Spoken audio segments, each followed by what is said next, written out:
जय श्री कृष्णा। दर्शकों, पुनः आपका स्वागत है हमारे YouTube चैनल घुमक्कड़ आरजे रश्मि पर। और आज हम आपको करवाएंगे श्री त्र्यंबकेश्वर महादेव के दर्शन और सुनाएंगे त्र्यंबकेश्वर ज्योतिर्लिंग की कथा भी। तो चलिए आरंभ करते हैं अपनी आज की ये खास वीडियो।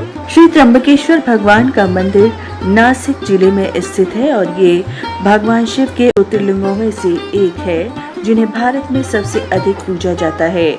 मंदिर के पास ब्रह्मगिरी नामक पर्वत से पुण्य सलिला गोदावरी निकलती है। उत्तर भारत में पापनाशिनी गंगा का जो महत्व है वही दक्षिण में गोदावरी का है। जिस तरह गंगा अवतरण का श्रेय महातपस्वी भागीरथ जी को है, वैसे ही गोदावरी का प्रवाह ऋषि श्रेष्ठ गौतम जी की महान तपस्या का फल है, जो उन्हें भगवान आशुतोष से प्राप्त हुआ था।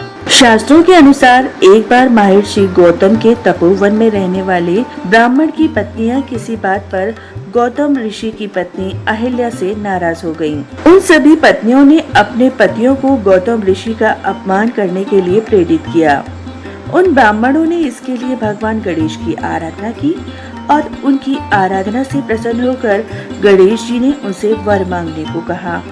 उन ब्राह्मणों ने कहा, प्रभु किसी प्रकार ऋषि गौतम को इस आश्रम से बाहर निकाल दीजिए।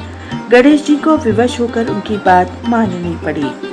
तब गणेश जी ने एक दुर्बल गाय का रूप धारण करके ऋषि गौतम के खेत में जाकर फसल खाने लगे। देववश गौतम वहां पहुंच गए और तिनकों की मुट्ठी से उसे हटाने लगे। तृणों के स्पर्श से गौ पृथ्वी पर गिर पड़ी और ऋषि के सामने ही मर गई।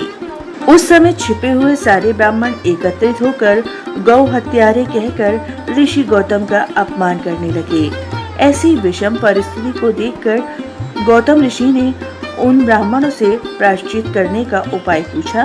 तब उन्होंने कहा, गौतम तुम अपने पाप को सर्वत्र बताते हुए 3 बार पृथ्वी की परिक्रमा करो, फिर लौटकर यहाँ 1 महीने तक व्रत करो। इसके बाद इस ब्रह्मगिरी पर 100 बार घूमो, तभी तुम्हारी शुद्धि होगी।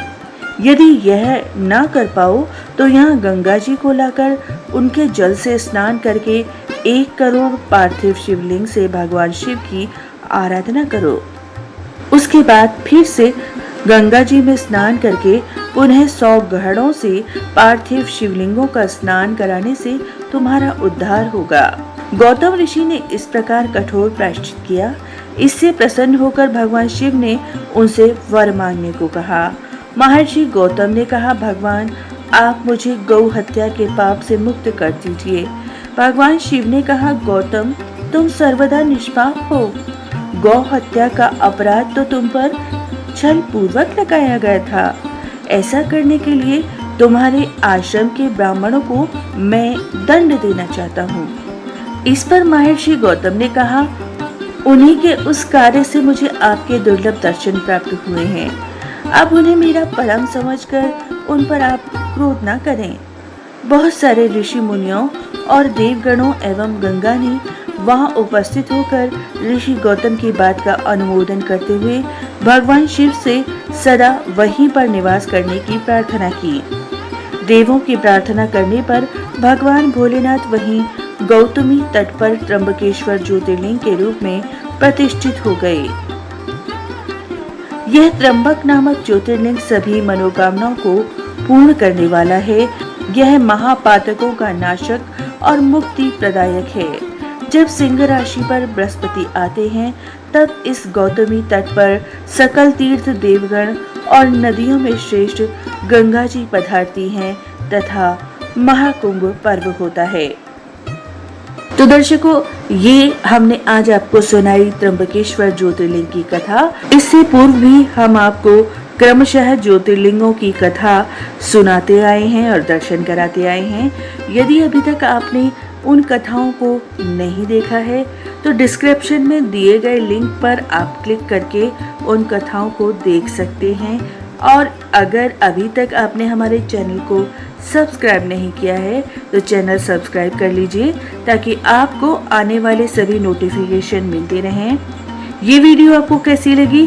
वीडियो पसंद आई हो तो लाइक करिए और अगर आपको लगता है इस प्रकार की कथाएं हमें एक दूसरे को पहुंचानी चाहिए तो इस कथा को शेयर भी अवश्य करें। आज के अंक में बस इतना ही। अगले अंक में फिर अगले ज्योतिर्लिंग के दर्शन और कथा के साथ पुनः उपस्थित होगी। तब तक के लिए जय श्री कृष्णा।